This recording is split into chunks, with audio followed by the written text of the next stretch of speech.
안녕하십니까. 방병원 정형외과 김병철입니다.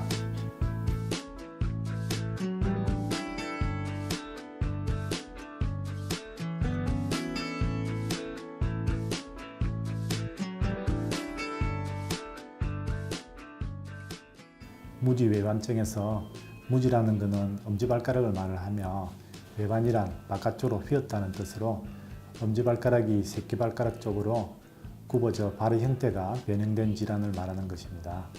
무지외반증의 주된 초기 증상은 우선 내측 돌절부에 통증이 주 증상이 되겠고요.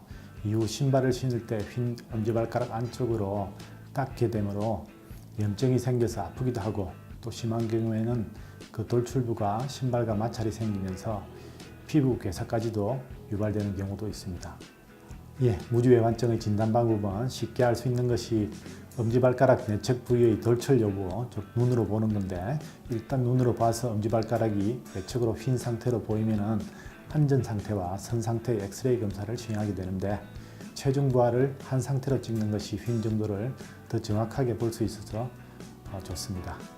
무지외반증은 당장 큰 합병증을 동반하지는 않으나 적절한 치료의 시기를 놓치고 방치하는 경우에는 변형이 심해져서 엄지발가락이 두 번째 발가락 위로 올라가는 경우까지 생길 수 있으면서, 앞서 말씀드렸듯이 이때는 피부끼리 닿는 부위에서 피부 괴사가 일어나기도 하고, 일반적인 교정수술로는 치료하기가 힘들어 관절 교정술 같은 큰 수술을 하게 되는 경우도 있습니다. 내측 신발이 닿는 부분에 염증이 심해져 감염이 심해지는 경우도 생길 수 있습니다. 무지외반증의 발생 원인은 가족력과 같은 내재적 요인하고 신발을 포함한 외재적 요인이 있습니다.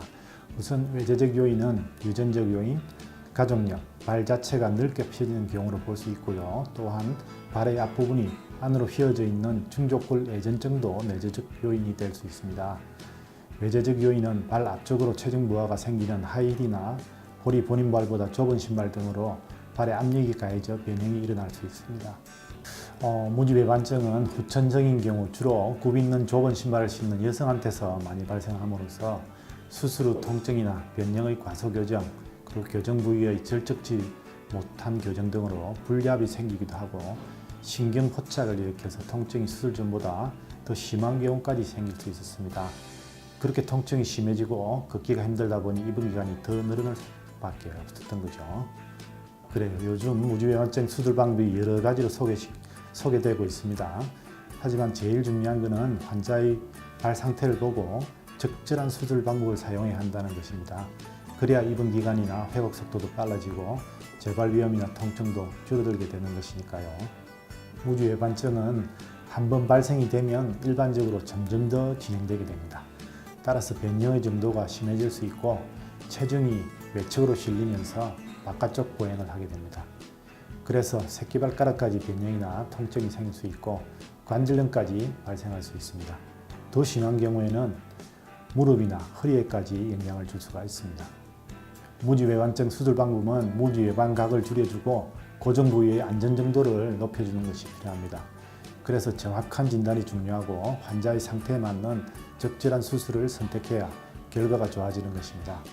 무지외반증 수술 후 수술로 인해서 관절에 강직이 생길 수 있기 때문에 관절 운동이나 통증과 부종을 줄여주는 물리치료를 받으시면 됩니다. 또한 수술 부위로 체중 부하가 가지 않는 기간을 잘 지키는 것이 중요하며, 수술 후에도 당분간은 폭이 좁고 뒷굽이 높은 신발을 신지 않는 것이 좋습니다.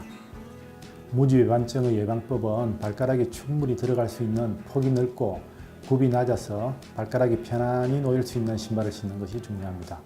또한 족욕이나 발 마사지를 통해서 발의 스트레스를 풀어주고 발가락 사이를 벌려주는 스트레칭도 도움이 될 것입니다. 무지외반증의 치료는 보존적 치료부터 수술적 치료까지 상태에 따라 다양하게 치료할 수가 있습니다. 경험이 많은 의사에게 치료를 받는 것이 중요하며, 치료 후에도 의사의 지시에 잘 따라서 협조를 잘 해주시면 최선의 결과를 얻을 수 있으니까 두려움을 떨치시고 검사를 받아보시기를 권합니다.